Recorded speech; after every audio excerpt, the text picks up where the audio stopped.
Roy, good afternoon. Good afternoon, Alon. How are you, buddy? It's so good to see you. Good to see you too.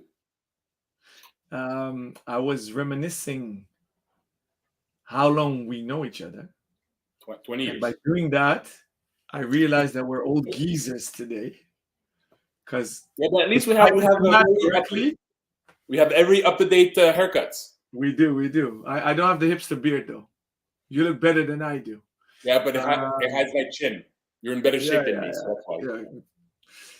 But we met, if I did the math correctly, I thought it was in 99s, but when we spoke, you told me 2002.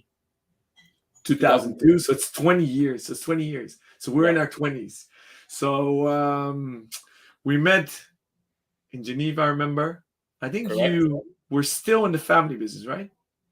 So no, I was about to start working. I'd already started working for Beauvais, Yeah. which my aunt was a director at the time. Yeah.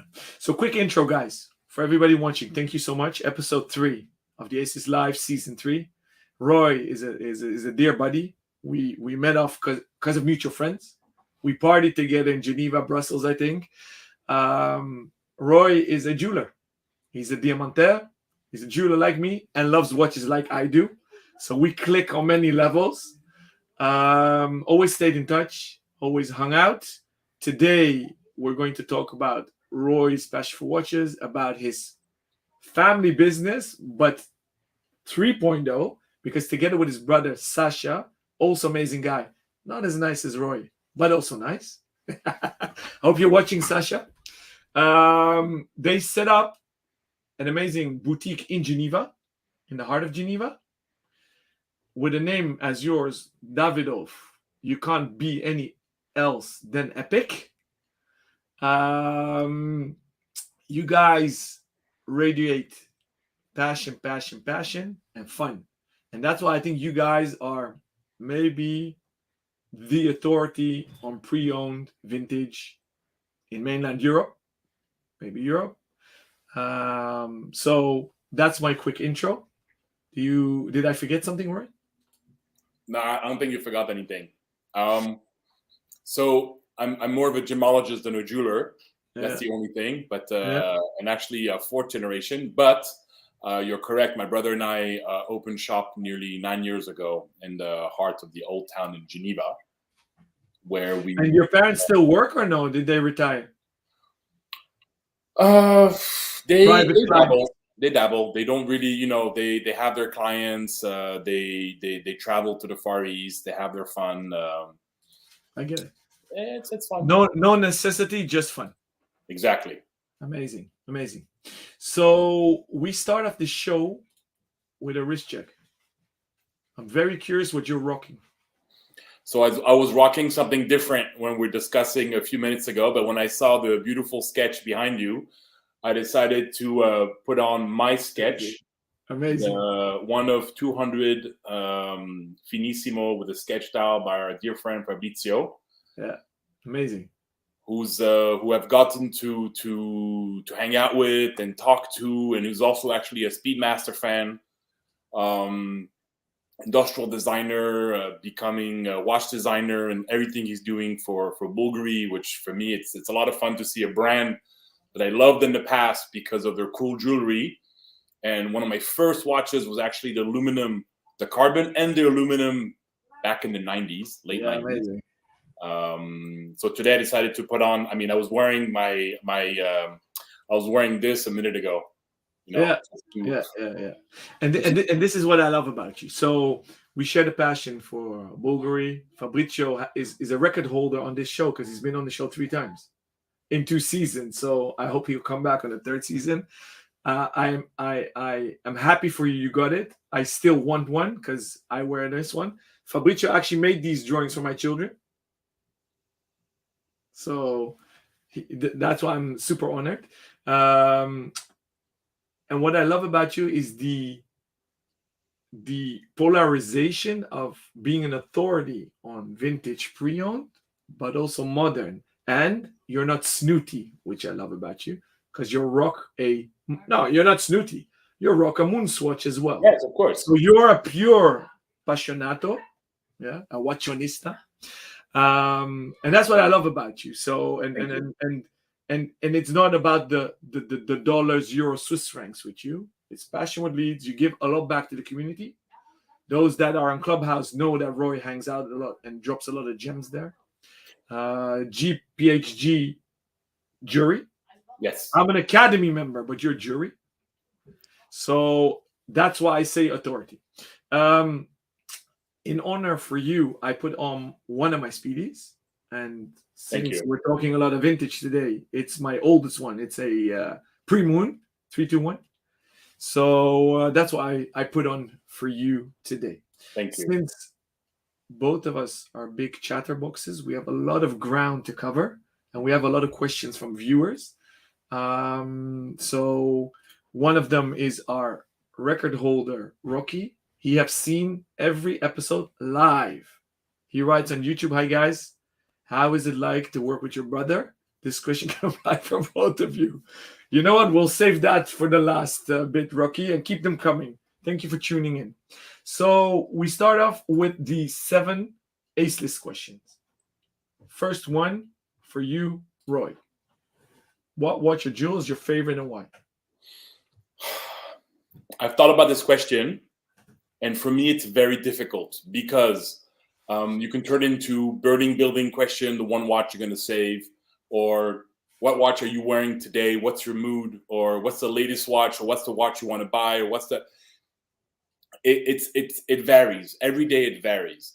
But I have to say I've been really enjoying my Royal Oak Offshore. It's so funny how every single person's like, I can't wear one, but they're like, it looks really good on you.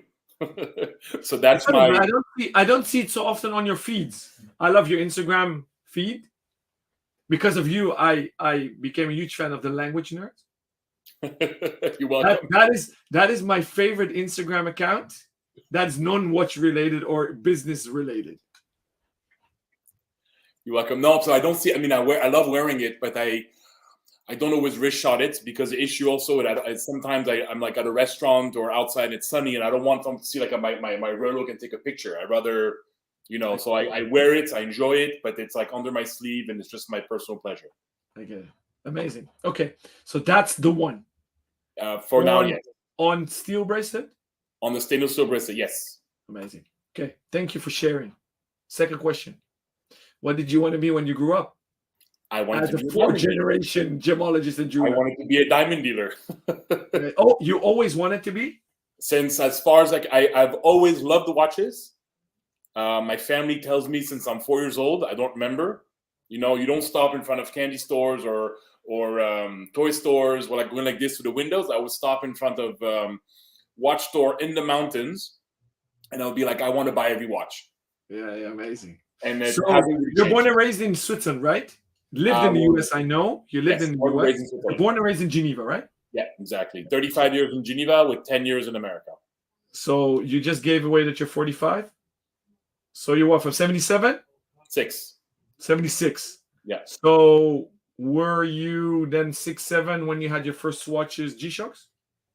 Did you do both when you grew up?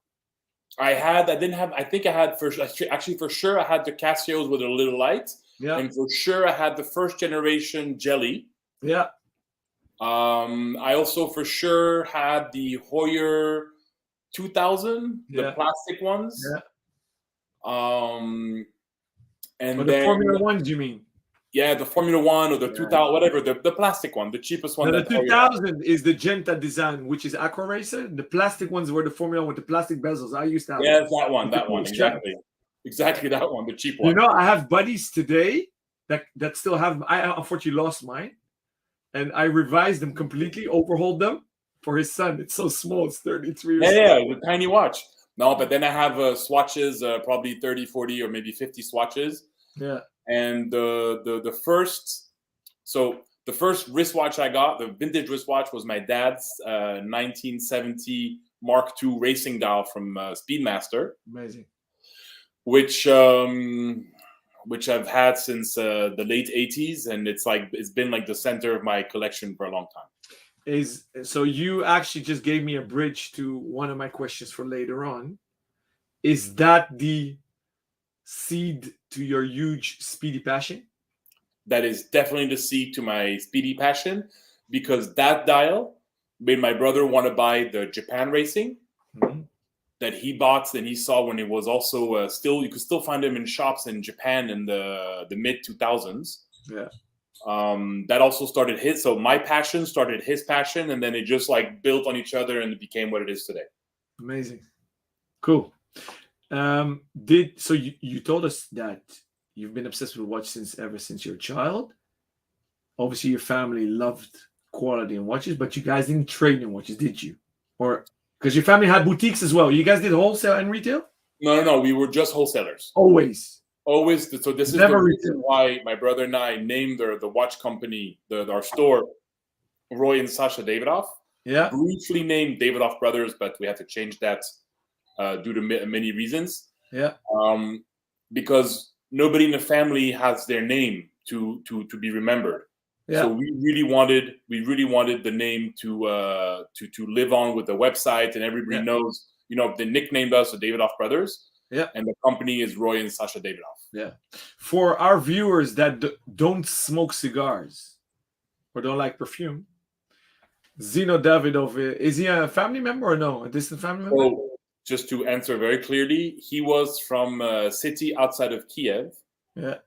And we are from Uzbekistan. Yeah. So it's a different countries, but the same Russian Empire. Yeah. So you just gave me another bridge. So why we're also have a great kinship, because my dad, Ben Joseph, was Yosefov, and Off is the son of. Exactly. So he's Roy Ben David. Exactly. Yeah. So exactly. Yeah. So that's cool. Okay. I didn't know that about the Davidoff. I thought he was Bukharian as well. No, he was Ukrainian. Okay. Interesting. So we had a history lesson here as well. So never watches, never retail. One of the reasons to start high street boutique where you are right now, correct? Exactly, yes. You're in the back office right now. I am in the front office, which is only one office. It's 12 square meters, so it's not that big. But I have all the lights turned off. That's why it is low visibility, so people won't ring the doorbell, because it's nice and sunny out. And this way, no one's going to be like, can I come in and buy a watch, please?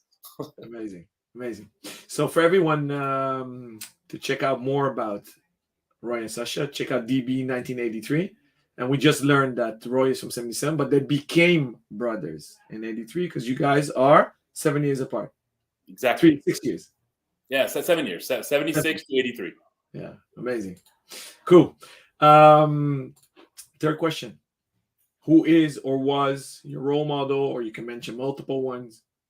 So I have to say that I didn't really know my mom's father, and I barely met my dad's father because they passed away, one before I was born and one when I was young. But the way of doing business, the handshakes, the stories that I hear, everybody knew who they were. It kind of I would say that both of them are, because the stories that I hear from people who are still alive, who met them when they were young, are very similar to the way my brother and I are today. I mean, literally, we'll have some watch dealers be like, can I look at this watch? They're like, yeah, no problem. And they'll just give it to him. And a week later, he'll come back and pay for it or send an invoice or whatever. But it's like, we still live with some people who are in our immediate circle. We still believe in the handshake and the yes, no. For those that are not familiar with this style of business, which is the only way for me and for you, because that's how we've been taught and generations long, is it comes from the diamond industry. Back in the day, or still today, you shake a hand and you say mazal. And it's done. The Hebrew word for good luck, but that transpired to we have a deal. Still today, Indians write to me on the email when I buy a diamond, mazal. So that's amazing. But it's better than a contract. And to tell you the truth, that's something that why I also love dabbling in certified pre-owned and vintage, because this is still done with the new and authorized. It's all, I call them Excel managers, and it's all contracts. Exactly. And nobody keeps their word, even with the contracts. So you feel at home in this segment of the watch industry, don't you? 100%. A lot of, like, our really good clients when they say, "Oh, this is this watch. Da-da-da, here's the price. No problem," and we say deal, it's done. We know whether they pay the next day or next month. We don't care, but the deal's done. It's their watch, and I have like my handful of first circle clients who, I'm very happy to always work with them. Like anything they want, like most clients, if they want to hold a watch today in my shop, even like, "Oh, I'll tell you the answer tomorrow," I goes, I don't hold watches. But for this first circle, who basically like a when we say mazal or the handshake or a done deal, they can always it's a pity that it's fading, because I still have diamond dealers, they're the merchants of Venice. They travel the world and they say, "Hello, can I leave my suitcase with you? 10, 20, 30 millions." I say, "Yeah." I don't look. They don't check if I took anything. And that's how it should be done. Yeah. Yeah, but that's still done today. Yeah, well. And also with watches, we operate the same. I've collected. I give them my watch here. Experience marketing. You want and don't want to try it, and vice versa. They give us watches in consignment. I assume you guys consign as well. So we try to keep it under 10% of what we have as consignment. Yeah. Even 5% whenever we're more comfortable. Yeah. Because once you own a watch, you pay, let's say, 20K for a watch.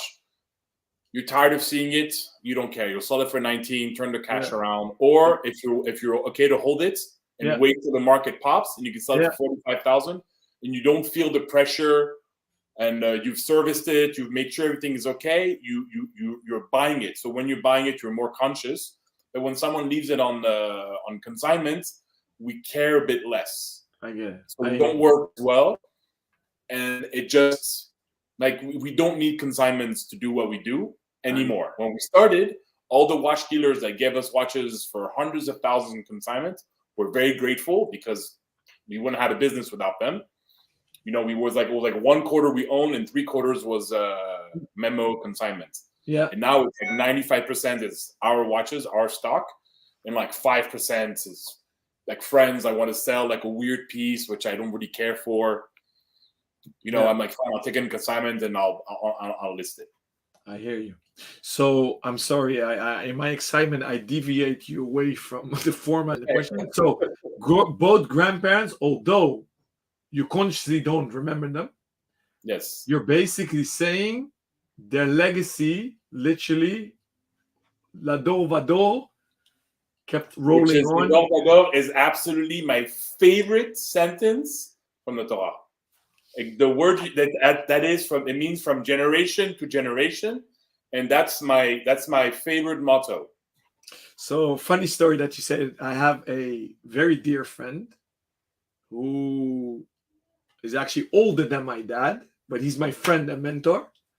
He also utterly loves watches, and we continuously do business back and forth. And we do, but we always say, and part of it is charity, and we double it together. And our project is called Lado Vado. Cool.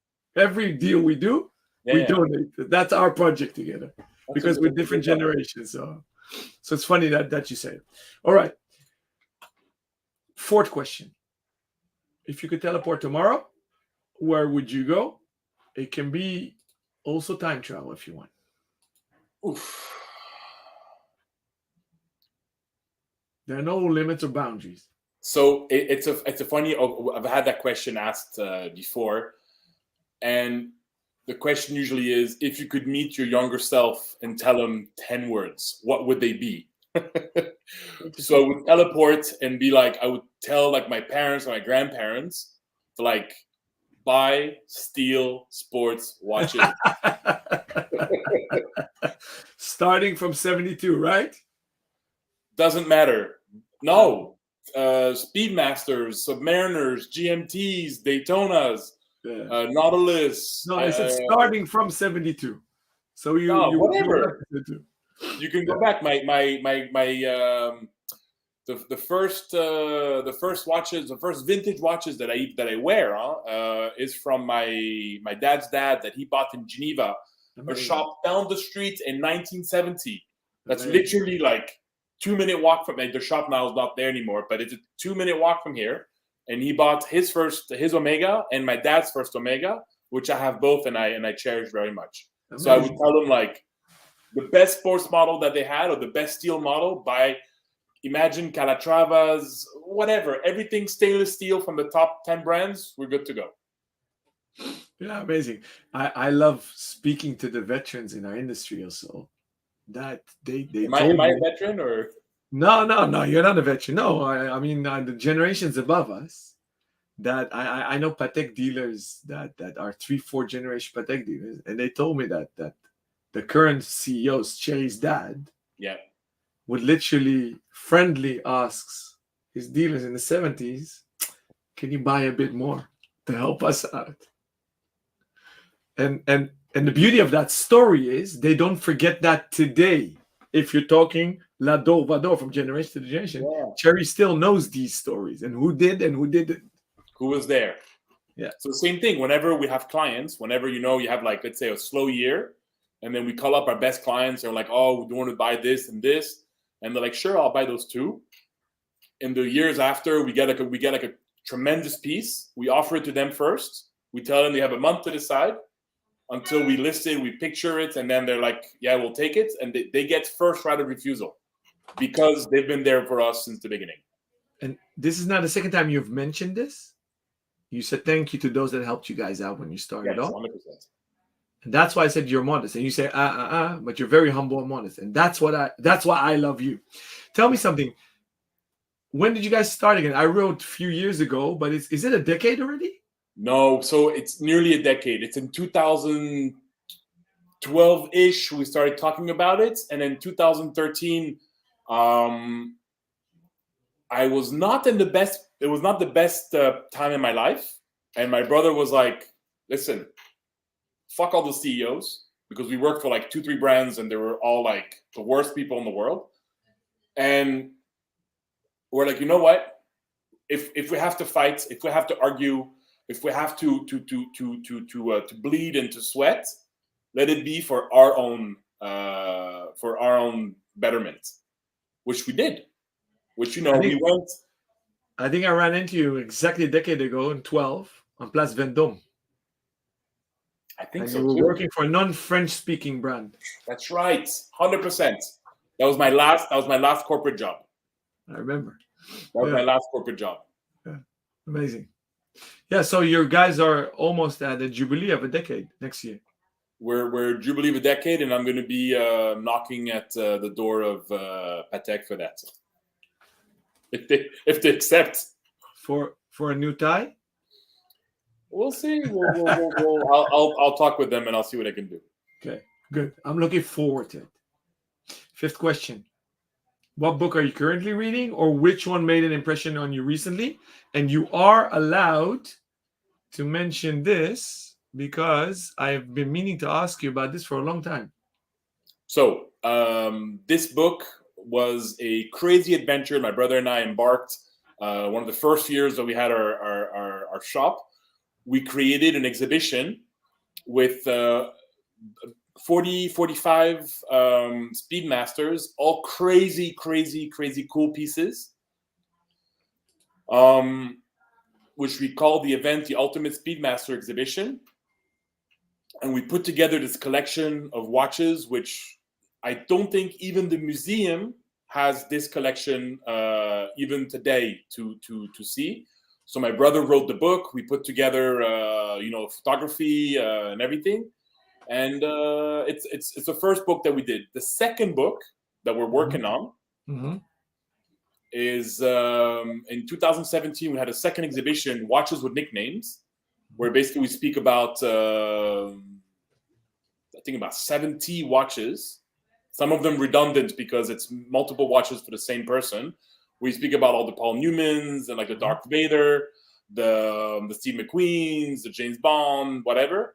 And we explain what it is, and we take a picture of the watch. And again, but the book is hugely delayed because we only finally got the pictures, everything, which not even touched up, raw pictures. We finally got them now.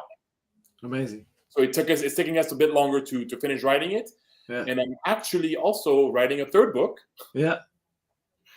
Which I'm taking my time. Which is going to be a lot of fun. It's a huge project. Is it watch related, business related, or are you really talking novel writing? No. It's 100%. It's purely bluntly watch related. Okay. Any veteran or novice vintage watch aficionado, interested in vintage or independence, is going to really enjoy the work that's going to go into this book. Yeah. Because we're exploring and researching things that have never been put together before. Amazing.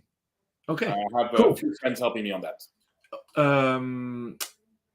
This one still is available or is sold out? It's available until it's as long as it's available, it will be on our website. Once we run out, so if somebody wanted hand signed, they should add it to the notes. Comment section when they order. 100%. You can add a note when you want a hand sign, or just reply to the email once you get the purchase confirmation, and we'll dedicate it to the person you're buying it for or the person buying it. Amazing. Compliments, guys. And this again shows that you guys are all about passion, because although the price tag might seem steep, I've also published 4 books and I know how expensive and difficult it is. So amazing. It underwrites again the professionalism and passion. 6th question. What do you think is going color of 2023? So it's funny enough. The first color that came to mind was the color purple. Okay, interesting. And then I was like, you know what? I'm gonna actually Google if there's already people thinking forward what the color of next year is going to be. And the color next year is actually going to be one of my favorite scents, lavender. So I wasn't so far off. It was just like, there was a year where it was pink. There was the blue year. This year is the green year. There was brown. There was multiple colors. Yeah. Red, but I felt like this. The color, I think lavender should calm everybody down a little bit. And I think purple is a good color for next year. Purple is very regal and very royal and interesting. Yeah. I'm racking my brain. Who did it? Nomos did a club now. They call it deep pink, but it's actually lavendish. The brand Lundis does amazing dials where they heat the titanium, which turns a bit purplish. But so you have in the purplish that you're mentioning, you have some Submariner dials that are blue, the gold ones or two-tone ones that actually turn either full purple. Yeah, you're right. Turn color change, where they turn purplish and blue in different directions. Yeah. You have AP that just came up with the Carolina Bucci. Yeah. That's interesting dial. Multicolor dial. It's a really cool technology to do multicolor dial. Yeah. Which Zena did with Pantone. Exactly, and the Pantone, where they basically have every color. But I feel that lavender is a difficult color to pull off. But I feel some people, and also I'm sure that there's a Royal Oak or an offshore with a purple dial that I'm 100% sure of. Probably. Hublot also probably has a purple dial or purple something. I think they have whole sapphire purple cases. Yeah, exactly. But I think purple is a good color. Lavender is a good color for next year. Yeah, it's amazing. Good one. Thank you. Last one. Have you been to Amsterdam?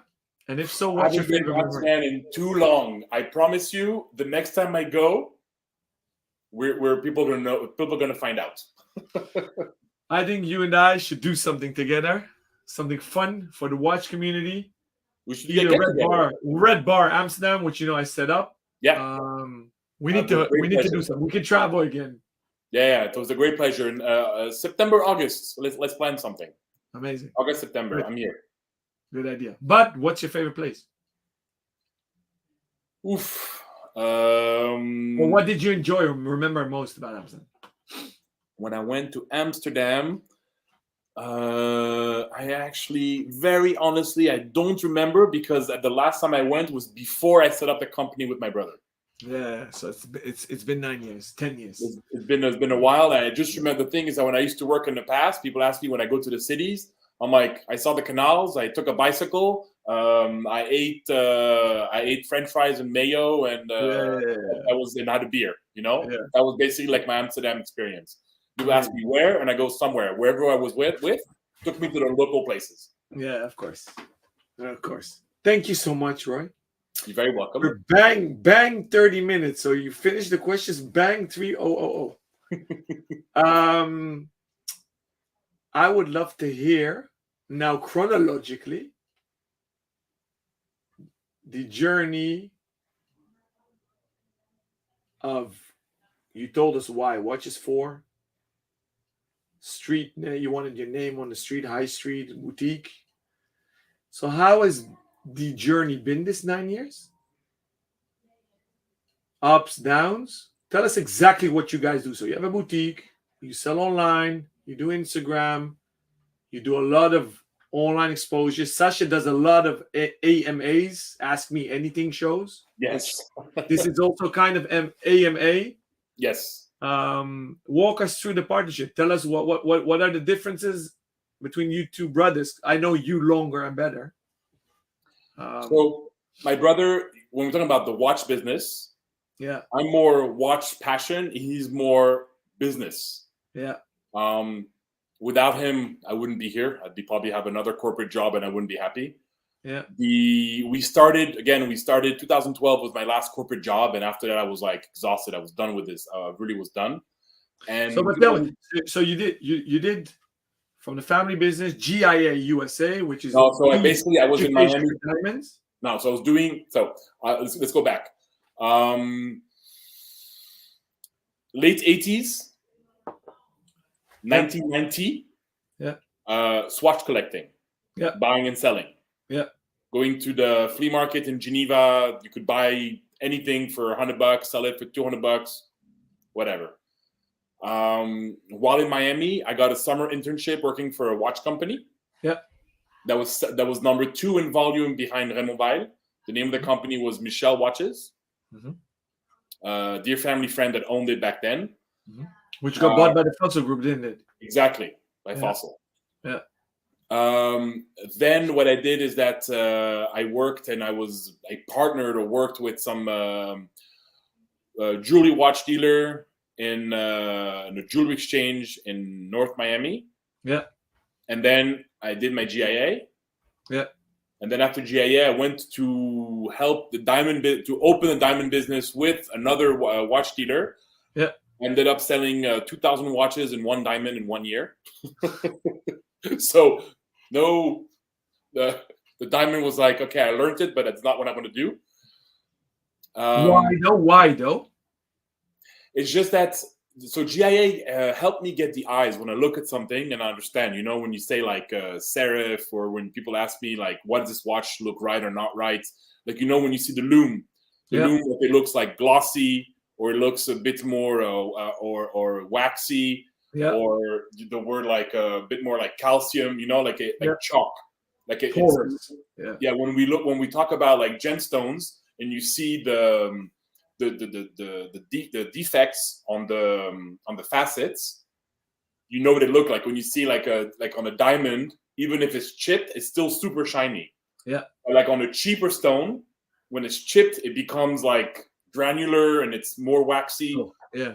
So that and understanding help me use my eyes when I look at lume. So you can differentiate first generation radium, second generation, last generation radium, first generation tritium, second generation tritium, last generation tritium, first generation luminova, super luminova, and then chromalight. So you use like either with your eyes, high power loops, magnifying electronic microscopes, whatever, UV lamps, different frequency UV lamps. So all these things, I learned to use my eyes when I was a GIA, and it helped me look at watches better.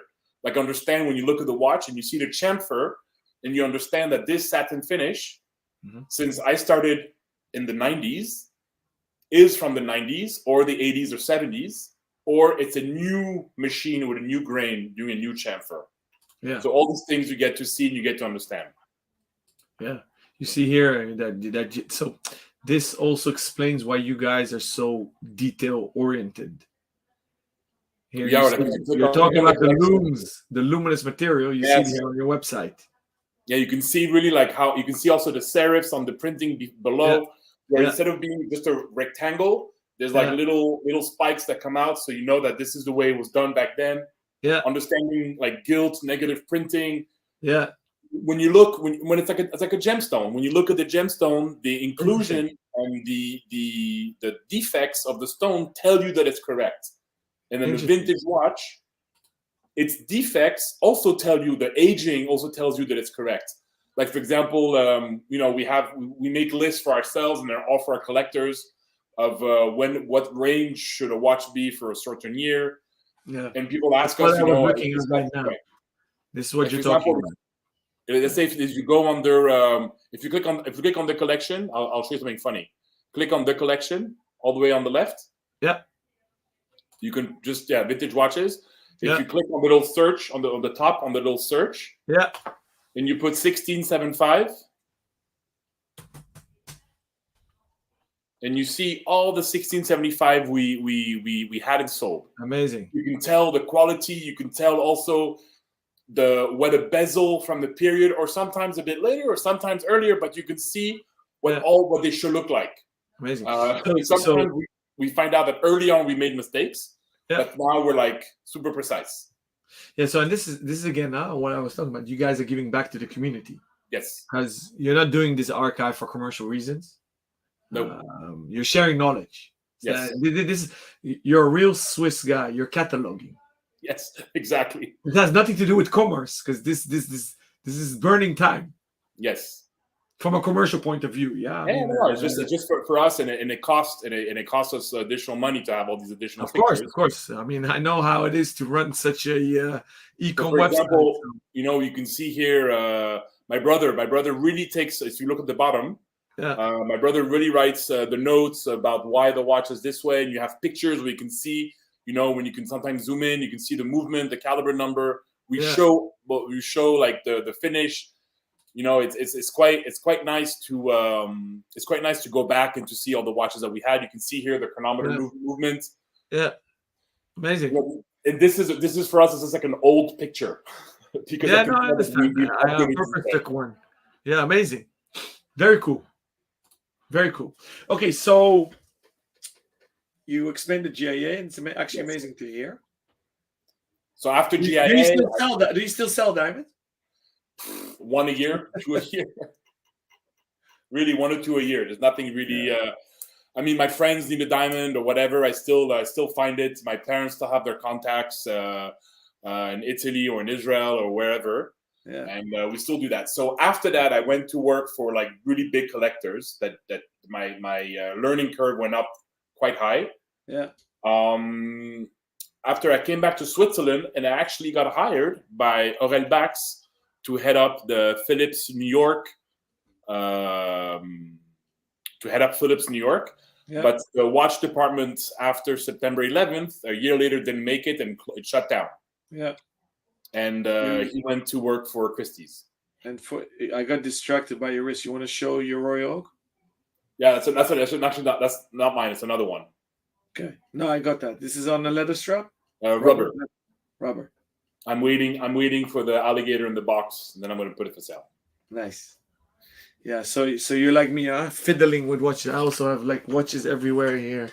Fiddling with watches. Literally what I do is I turn around. You know, like Harry Winston always had a diamond in his pocket? Wait, who did? Harry Winston always had a diamond in his pocket. I'm sure. This is mine. This is the one this is my beast. Yeah, sweet. So I feel it's funny because this one on the rubber band is quite nice, but the beast just feels like this massive chunk of metal. It just this is how it should be. This is how it should be. You know, I absolutely adore this watch. And the blue is the absolute nicest blue in the Swiss watch industry. It blows out of the water, Patek or Vacheron, any of those. Yeah, hold it up to the screen. I'll give you a solo thing. I love also the baton. I'll do the time later. It's not on time, so whatever. Doesn't matter. It's okay. Yeah, lovely. Yeah, the blue is it's a blue with a black finish. It looks it's a fantastic, really a fantastic watch to enjoy and wear all the time. So I also give a lot of wrist time to my Speedmasters. Yeah. When I'm at the shop, but like my favorite Speedmaster is the white Snoopy from like 7 years ago now. Yeah. But it's worth more than this. Crazy, yeah? It's worth more than this. Yeah. It's crazy. I'm like, people tell me you should sell it. I'm like, no, it has my number on the back. I'm not selling this. Yeah. That's my watch. So talking about crazy. Yes. Prices went crazy, crazy, crazy. We had a little dip, which doesn't surprise me.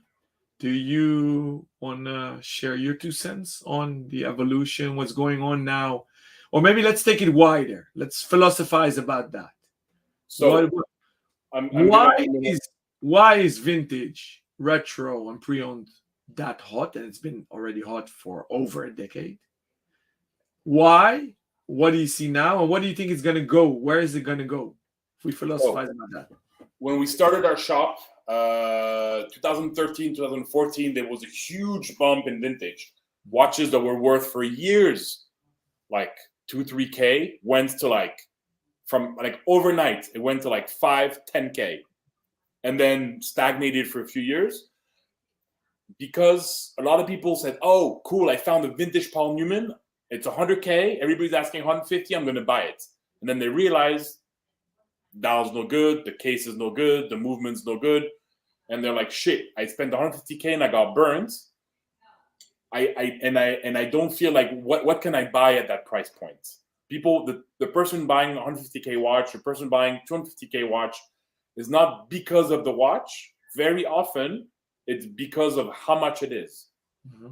And that's where there was this burgeoning mistrust in vintage, which I saw. People like were full on 40s, 50s, 60s vintage, and then they realized that if it looks perfect, it's not original. If it has some aging and certain details you can see, then you know it's original. And they didn't know who to turn to, because people who spend a lot of money in marketing and who are everywhere, sometimes, yes, they're good, sometimes they're no, but you really have to do your homework. You can't just believe everything what people are saying. Yeah. Especially we put, like, for example, I know dealers that it's a company name. You don't know who owns it. You don't know who runs it. You don't know anything. It's just a website. There's no picture of the people. And I'm like, how can you buy from there?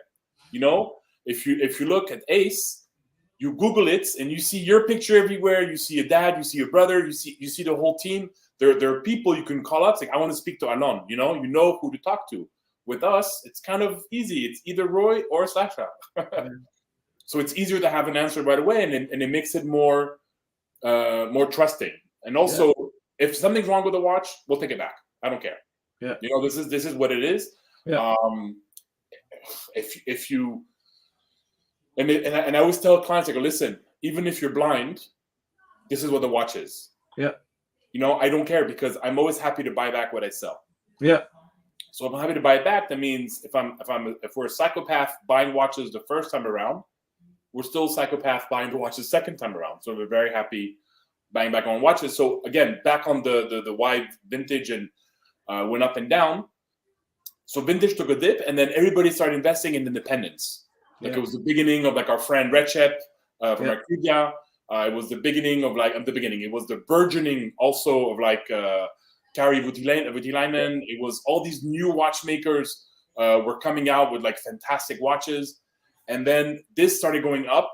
And then some bit like Richard Mille was started also blowing up, which also brought AP to blow up, and also Nautilus are blowing up. And before, like for two-tone mid-size automatic Nautilus was like 20K. And then when my friend's looking for one, I was like, oh, I'll find you one for 20K, and ended up selling him for 29. And today's worth like double. Yeah. You know what I mean? Like it was expensive for a second, and then now it's cheap. But what happens is that all these watches, which are more recent than the true vintage, which is 40s, 50s, 60s, 70s, people started moving further into the 80s and 90s, and then early 2000s, because there is less monkeying around that has been done because the watches are more recent. Yeah. And it pushed all the way to watches from today, where a GMT, people asking like $28,000 for a GMT. they were asking me 45,000 euros for Daytona. And I'm like, you guys are crazy. It's a 20K watch. My entire life, a Daytona was between 12 to 17,000. And then in the last 24 months, it went up to 50,000. So is it a balloon? Is it a bubble? So it's not a bubble because bubbles pop. Yeah. And when bubbles pop, yeah, you're left with nothing. Yeah. So it's deflating, inflating. So ballooning. Ballooning, yes. It's not a bubble. It's a balloon. So now it's going back to norm. But a Nautilus is still worth 100, 120. Yeah. It went up to 150, 170. I know a guy who bought for 180. He got into the MLM.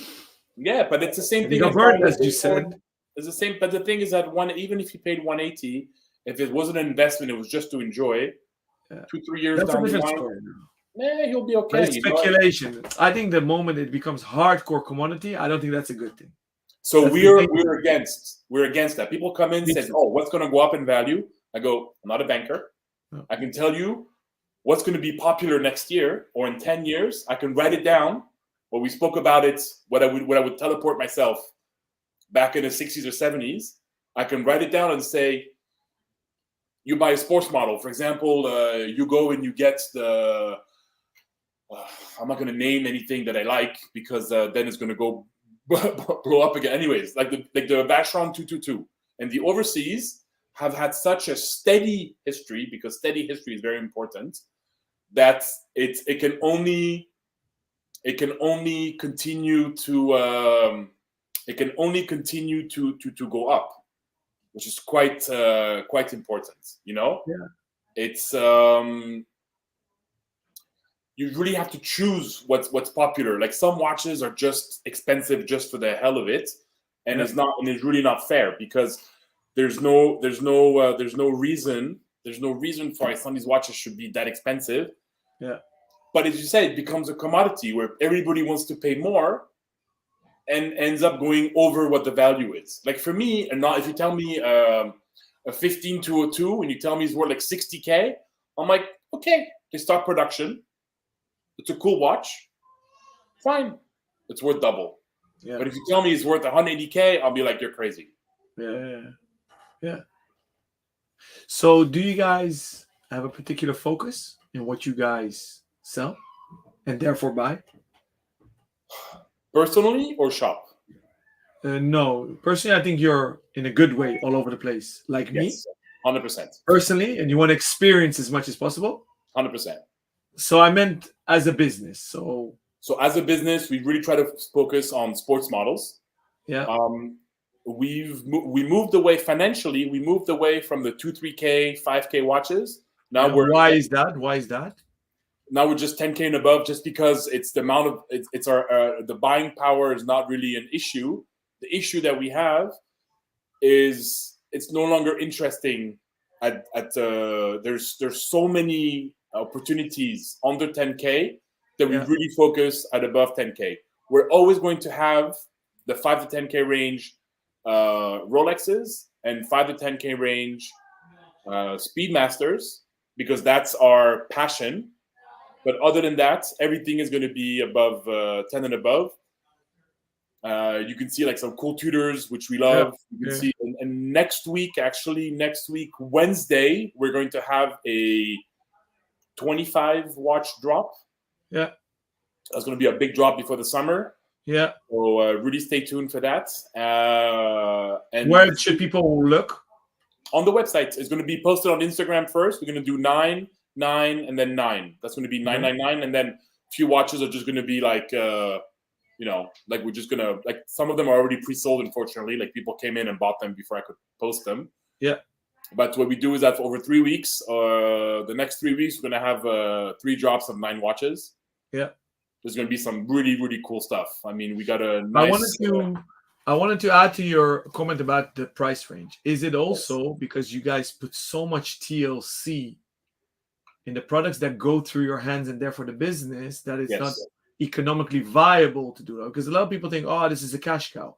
But if you do pre-owned properly, look at the cataloging, the photography, the descriptions. You guys literally add value to everything you do. And the margins are slim. People think there's a high margin, but it's very low. So you would be Especially for us, surprised. like ADs like us, it's a side gig because Yes. that's the problem. But I'll answer your question. Twofold. When we started, let's say with a 100K euro budget, Yeah. we could buy close to 40 Speedmasters Yeah. with You wish 100K, Yeah. or we could buy 4 Daytonas. Yeah. The 4 Daytonas, we would make 2K, 5K each, maybe. Yeah. But the 40 Speedmaster, we would make 1.5K. Yeah. So we do make more money on smaller items. Yeah. But at the end of the day, it's so much more pleasurable to write an invoice for 25K, even if we made like 2K on it. Then to write an invoice for 4K, where we made 2K, we doubled our money, whoop-de-doo. But I really much more enjoy making big sales. Is it because the watches are more special and you therefore enjoy handling them? I've handled watches for like $500, which I find super special, and I've handled watches for 100K, which I feel no attachment to. Basically, we passed the 50 minutes, and I want to deal some questions from the viewers. Yes, You and I should definitely do a follow-up session real time, with in pleasure. real life or virtual, like now, With because we have pleasure. a lot of talks to do. You just said it's not about the money because you just admitted the high ticket invoice doesn't yield you more ROI. So I want to conclude my questioning by a statement that you are a true WIS, watch idiot savant. and that's the punchline of it all. So you just want to have fun. Yes. Do you agree? And can we go to the questions? 100%. Let's move on. All right. So to all our viewers, shoot some questions. We only have 8 minutes because I'm really going to stop the stream at 59 minutes and 30 seconds. I want to go to Rocky's one because I paused it. So Rocky asked, for those that didn't see the beginning of the stream on YouTube, Rocky said, "Hi guys, how is it like to work with your brother?" This question can apply for both of you. So Roy, honor is yours. So I would not work with anybody else. As much as we fight and argue, and it's always to better ourselves. And listen, it's the best adventure I've been on my entire life in this business. Like really, Come, Dad, come. Say hi to Roy. You know our friend from Geneva, Davidoff. Look who popped in to say hi. Hi. Off the golf course. You need Hey, to come down. how are you? How are you? But I'm angry with him. Look what he's rocking. No. You keep down the strokes. Yeah, I'm gonna wear the Tegoya Okay. for gold. Punishment. Yeah. Punishment. Sorry about that. So So my brothers, we fight a lot, but it's awesome to work with him. yeah. And Rocky is asking a rhetorical question. He knows Amir and I very well. And whenever he needs to haggle about pre-owned, I send it to Amir. I'm like, leave me alone. For the new stuff, he comes to me. So the differences is where the synergy and the magic happens with us. So I assume the same with you guys. 100%. Yeah, totally agree. So we love you, Sacha. And I think you should be the next one on the show as well. Somebody sent in a question beforehand that couldn't join live. Interesting one. What do you call vintage? So what watches do you, Roy, call vintage? And actually from what year onwards? So in my next book, I will be covering that with multiple opinions because it's a sliding rule. There's no strict definition that anyone can use to call a watch vintage. It's personal appreciation. Mm-hmm. A limited edition from 2005 is a 2005 vintage. For me, when I started in the business, 40s, 50s, 60s, and 70s was vintage. And 90s was new watches. So today, I'm going to say like 20 to 30 years old is the blurry area. Mm-hmm. Everything more than 30 years, you can freely call vintage. Mm-hmm. 30, 35 years, freely call vintage. Everything else you can call, even though the term is not grammatically or vocabulary-wise correct, we call it neo-vintage, which is like the new bit, like the in-between. And then you go to modern watches, which is like the newer collections. But again, it's a sliding rule. Like next year or in 5 years, it's not going to be the same rule. Exactly. So when you publish your book, I say we have that discussion. It's a very interesting one. For sure. Daniel Mitchell on YouTube writes, great discussion. Thank you, guys. Thank you, Daniel, for tuning in and taking the time out of your precious work day to watch and comment. Brendan Cunningham writes, what do you think of the new Carolina Bucci Royal Oak? Do you know how the sapphire dial was made? Good question. I have a theory about that I have asked my friends at AP and they have not confirmed yet.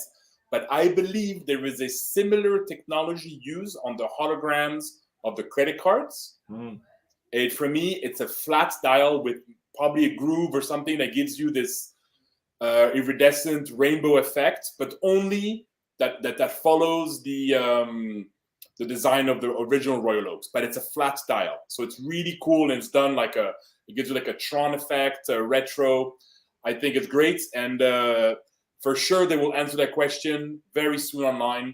You can Google it and they'll have answers how it's made. That's cool. Thank you, Brendan. All right, last one, Roy. Somebody sent in the question, if you have one favorite brand.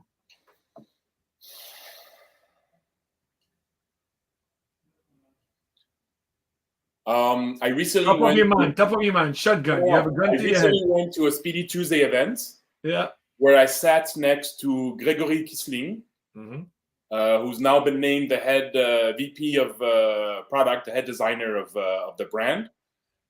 And what amazes me with Omega is that they use the same suppliers as Patek Philippe, sometimes AP, even sometimes they're more stringent to make some of the parts.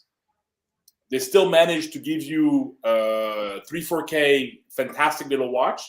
And then they will also have like the best watches will go up to like 80 or 100K. And for me, it's a watch close to my heart because my father, my grandfather, the Davidoff side, they love that watch. They have that watch. They love that brand. And for me, it's my first vintage watch is a Speedmaster. And the watch that I collect the most is a Speedmaster. So that's probably the one brand. Omega is the one brand for me. So it's full circle. It's all about emotions and storytelling and special. Exactly. Thank you so much, Roy, for sharing. Thank you, Alon. In less than 2 weeks, SJX, Jia Chan Su, which I have high esteem of, is the next guest. So guys, make sure to tune in. Thank you very much, Roy. It was a pleasure. Thank you. With you as usual. And although I love hearing your voice on Clubhouse, I enjoy this more because you're very expressional. So send my love to your family and hope to see you very soon. Hope to see you very soon as well. Take care, buddy. Take care. Ciao.